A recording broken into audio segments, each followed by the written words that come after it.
Hello welcome दोस्तों, आइए ज्ञान देख रहे हैं आप। मैं रवि कुमार एक और फिर से नई वीडियो में हाजिर हूँ।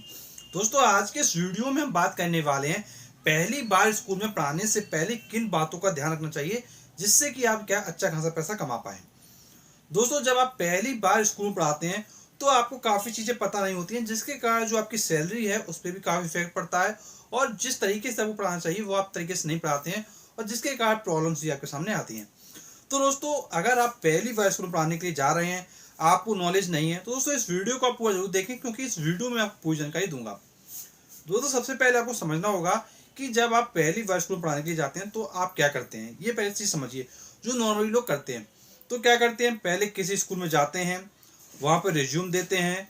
रिज्यूम देने के बाद लोगों के पास कॉल आती है, कॉल आने के बाद वो स्कूल में जाते हैं। अब दोस्तों, कहानी यहीं से शुरू होती है जब वो स्कूल में जाते हैं। दोस्तों, नॉर्मली स्कूल में क्या होता है कि सबसे पहले स्कूल में टीचर का इंटरव्यू होता है। तो इंटरव्यू के समय क्या है, कुछ चीज़ें उनसे पूछी जाती हैं, उन पॉइंट्स के बारे में डिस्कस करेंगे और उसके बाद बच्चों के सामने क्लास लेने के लिए बोला जाता है। अब दोस्तों, यहाँ पर इम्पोर्टेंट बात यह है कि जब पहली बार आप स्कूल पढ़ाने के लिए जा रहे हैं और उस समय जब आप इंटरव्यू देंगे तो दोस्तों आपसे क्या है, सब्जेक्ट नॉलेज के बारे में पूछा जाएगा। जैसे मान लीजिए आप किसी स्पेसिफिक सब्जेक्ट को पढ़ाने के लिए गए हुए हैं, तो आपसे पूछा जाएगा कि आप इस सब्जेक्ट के बारे में बताइए।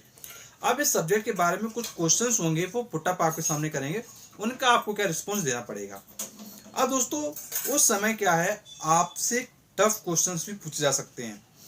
दोस्तों, जो स्कूल ज़्यादा अच्छे नहीं होते हैं या जिनका जो लेवल है वो डाउन होता है, वो क्या करते हैं, वो आपसे ऐसे ही क्वेश्चन पूछेंगे जिनका आंसर आपको नहीं आएगा। ये बिल्कुल श्योरिटी होगी। ऐसे ही क्वेश्चन आपसे पूछे जाएंगे जिनका आंसर आपको नहीं आएगा, या वो क्वेश्चन पूछे जाएंगे जो आपसे आउट ऑफ सिलेबस होंगे। अब दोस्तों, उस जगह आपको क्या लगेगा, आप तो कुछ बता ही नहीं पा रहे हो। उस जगह ये महसूस आपको होगा डेफिनेटली कि आप कुछ नहीं जानते हो, आप बिल्कुल बेवकूफ़ हो, आपको कुछ नहीं आता है। जब दोस्तों आपको ये महसूस होगा तो उस जगह क्या है, जब आपकी सैलरी की बात आएगी तो आपसे कहा जाएगा कि हम आपको आपकी कैपेबिलिटी के अकॉर्डिंग इतनी सैलरी दे सकते हैं। ये स्कूल ओनर की तरफ से या फिर जो स्कूल की जो कमेटी होगी, जो भी होगा उसकी तरफ से, जो आपका इंटरव्यू ले रहा होगा, ये चीज़ आपके सामने रखी जाएगी। अब दोस्तों, जब आपसे ऐसे क्वेश्चन पूछे जाएंगे कि जिसका आंसर आपको नहीं आ रहा होगा, तो उस जगह क्या होगा कि आप कम सैलरी में आपको एग्री करना पड़ेगा। अब दोस्तों, ये उनकी टेंडेंसी होती है सोचने की। लेकिन दोस्तों, अगर आप एक टीचर हो और आप एक टीचर की तरह जॉब करना चाह रहे हो और आपको पता है कि हाँ आपके अंदर नॉलेज है, बट आपको उसके मुताबिक पेमेंट नहीं दिया जा रहा है, तो आप डिनाई कर दें कि सर मैं इतना पेमेंट नहीं लूँगा, मुझे इस पेमेंट एक्सपेक्टेशन के अकॉर्डिंग मैं आया हूँ और इतना एक्सपेक्टेशन मेरा है और इसके अकॉर्डिंग ही मैं वर्क करूँगा, अदरवाइज मैं किसी अदर स्कूल में ट्राई करूँगा। दोस्तों, स्कूल्स तो ऐसे भी हैं जहाँ सिर्फ 5,000 रुपये मिलता है, कुछ स्कूल्स ऐसे हैं जहाँ आपको 5,000 से कम भी मिलेगा और कुछ स्कूल हैं जहाँ 8,000, 10,000, 15,000 मिलेगा। बट दोस्तों, आपको क्या करना है, पहले ये समझना होगा कि अगर आप किसी ऐसे स्कूल में चले जाते हैं जहाँ सिर्फ आपसे ऐसे क्वेश्चन पूछे जाते हैं जो आपको एक भी नहीं आ रहे हैं। अब दोस्तों, ऐसा ना हो कि वास्तव में आप ही में कमी हो। दोस्तों, अगर आपको लगता है कि क्वेश्चंस ऐसे पूछे गए जो आपके आउट ऑफ सिलेबस हैं, तो दोस्तों उनको पूछने का एक पर्पज़ यही होता है कि जब कैंडिडेट ये महसूस कर लेगा उसको कुछ नहीं आ रहा, तो दोस्तों वो क्या है, कम पेमेंट पे भी एग्री कर जाता है और स्कूल में पढ़ाना शुरू कर देता है। तो दोस्तों, उस जगह क्या है, जो आप पैसा कमाने की सोच रहे थे वो आप कम पैसा कमाते हो और आप अपने आप में नेगेटिव हो जाते हो और आप सोचते हो चलो ना जाने दूसरे स्कूल में मिला कि ना मिला, चलो इस स्कूल को ज्वाइन कर लेते हैं, और आपकी तरफ आता है कि ये तो प्रपोजल दे ही रहे हैं। तो दोस्तों, उस जगह क्या है, आपको थोड़ा एक रिस्क लेना होगा। आपको ये बताना होगा कि सर मेरी एक्सपेक्टेशन ये है, इसके अकॉर्डिंग मुझे पेमेंट चाहिए, तभी मैं आपके यहाँ जॉब करूँगा। तो इस तरीके से आप पैसा ज़्यादा कमा पाएंगे। दोस्तों, जब आप पहली बार स्कूल में जाते हैं तो आपको एक्सपीरियंस नहीं होता है किस किस तरीके का माहौल होता है। दोस्तों, जब आप स्टाफ रूम में जाएंगे तो स्टाफ रूम में भी आपको कई लोग ऐसे मिलेंगे, कई ऐसे टीचर्स मिलेंगे जो आपको बताएंगे कि आपको ऐसे करना है, वैसे करना है, इस तरीके से नहीं करना, उस तरीके से नहीं करना है। दोस्तों, कुछ टीचर्स अच्छे होंगे स्टाफ रूम में, मैं मानता हूँ, लेकिन एक आधी आपको ऐसे नेगेटिव टीचर्स मिल जाएंगे जो आपको नेगेटिव कर देंगे। तो दोस्तों, आपको क्या पॉजिटिव लोगों की बातें सुनना है और आपको लगता है कि वो सही कह रहे हैं तो उन चीज़ों को फॉलो करना है, उसके अकॉर्डिंग आपको थोड़ा चीज़ों को समझते हुए आगे बढ़ना है। लेकिन दोस्तों अगर आपको लगता है कि कोई ऐसा टीचर है, ऐसा कोई बंदा स्टाफ रूम में जो आपको नेगेटिव कर रहा है कि आप इस स्कूल में मत पढ़ाओ, यहाँ कम पेमेंट देते हैं, या आप उस स्कूल में चले जाओ वहाँ अच्छा पेमेंट देते हैं, अगर कोई बंदा आपको इस तरीके से नेगेटिव कर रहा है तो दोस्तों आपको नेगेटिव नहीं होना है। आपको बस ये ध्यान रखना है, अगर आप काम करने के लिए आए हो, आपने सोचा है कि हाँ मैं यहाँ काम करूँगा, और आप अगर सेटिस्फाई हो तो आप स्कूल जरूर ज्वाइन करें। सिर्फ किसी पर्सन की नेगेटिव बातों को सुनकर नेगेटिव ना हो। तो दोस्तों ये जो कुछ बेसिक बातें हैं ये आपको ध्यान रखना चाहिए, क्योंकि दोस्तों ये सब चीज़ें होती रहती हैं। और दोस्तों स्कूल में कहते हैं ना, स्कूल की जो पॉलिटिक्स होती है वो चला करती है। दोस्तों जब आप स्टाफ रूम में बैठते हैं तो कई टीचर आपको ऐसे मिलेंगे जो एक दूसरे की बुराई कर रहे होंगे, वो इनकी बुराई करेगा, वो उनकी बुराई करेगा, वो उनकी बुराई करेगा। तो दोस्तों ये सब चीज़ें क्या होती रहेंगी, इन सब चीज़ों से आपको बचना है। बस आप ये ध्यान रखिएगा, आप जब बिल्कुल फ्रेशर जा रहे हो, आपने स्कूल नया नया पढ़ाना शुरू किया है, तो आप ये ध्यान रखिए कि आपको सिर्फ अपने काम पर फोकस करना है। और दोस्तों जब आप अपने काम पर फोकस करेंगे तो पॉजिटिव रिजल्ट्स ऑटोमेटिक आएंगे। अब दोस्तों ये तो थी स्टाफ रूम के बाद। अब स्टाफ रूम के बाद आपको दिया जाएगा डेमो क्लास।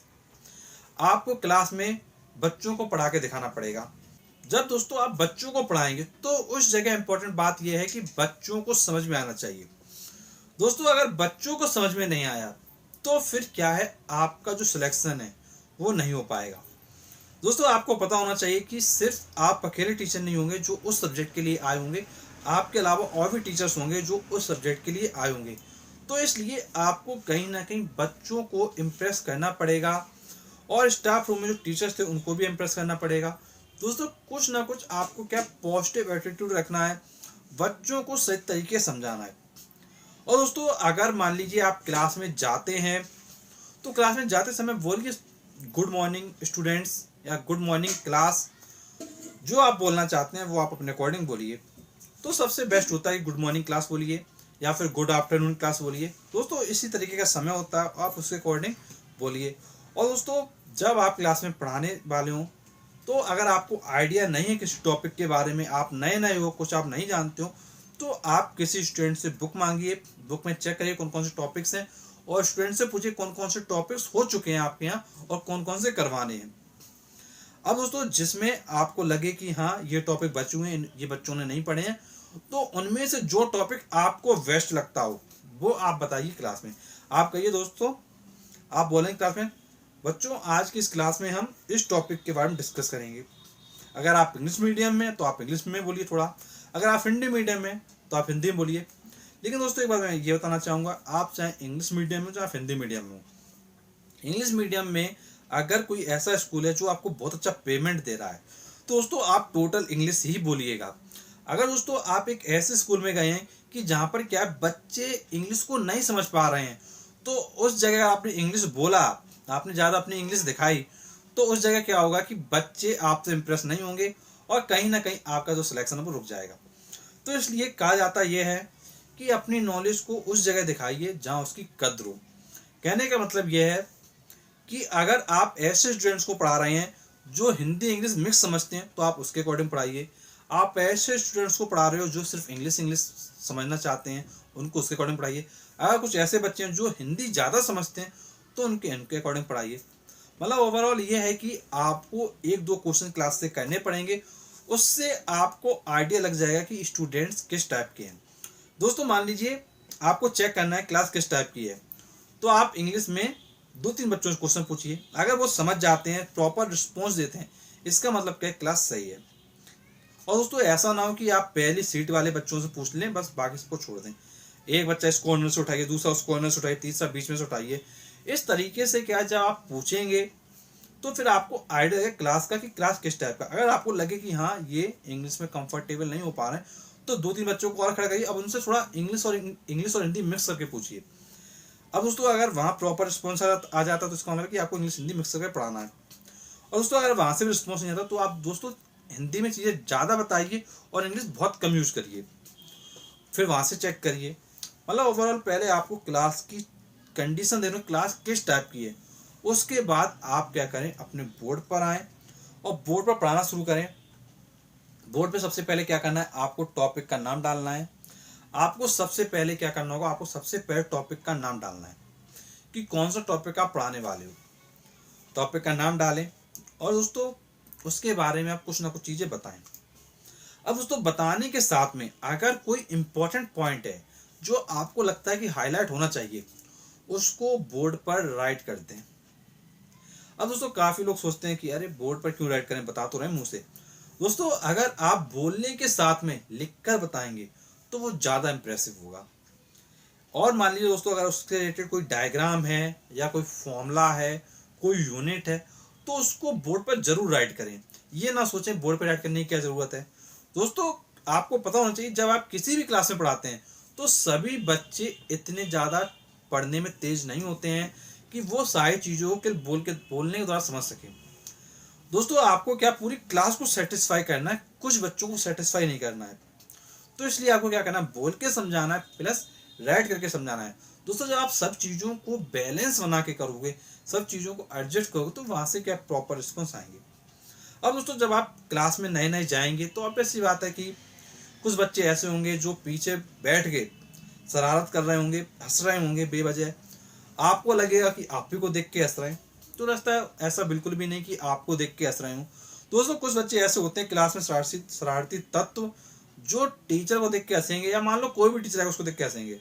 और अगर आप अपने आप में नेगेटिव हो गए, शायद मैं सही नहीं पढ़ा रहा हूँ इसीलिए पीछे से बच्चे हंस रहे हैं, और दोस्तों अगर आपने ये सोचा तो कहीं ना कहीं आप अपने ही बारे में नेगेटिव सोच रहे हैं।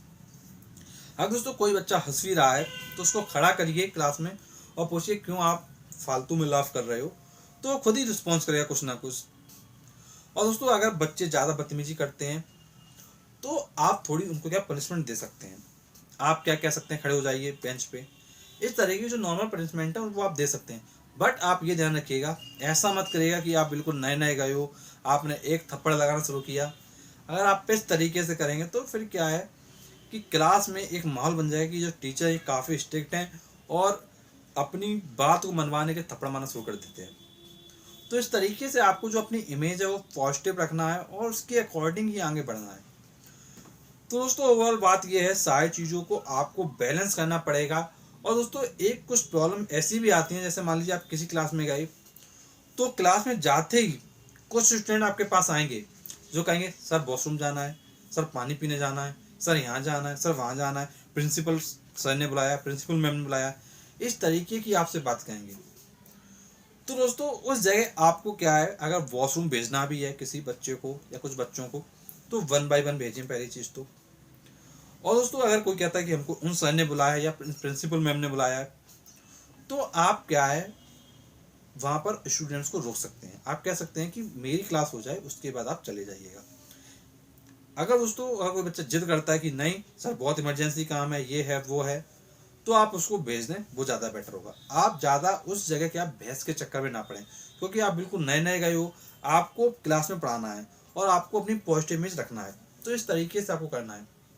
और दोस्तों आपको बहुत इंपॉर्टेंट बात जरूर ध्यान रखनी चाहिए, वो है कभी कभी जब आप पढ़ाएंगे, पहली बार आप स्कूल पढ़ाना शुरू किया है आपने, तो कहीं ना कहीं कभी कभी आपके दिमाग में यह आएगा जो मैं बोल रहा हूँ क्या उसकी आवाज़ सही निकल रही है या नहीं, या फिर जो मैं बोर्ड पर राइट कर रहा हूँ वो सही लिख रहा हूँ कि नहीं।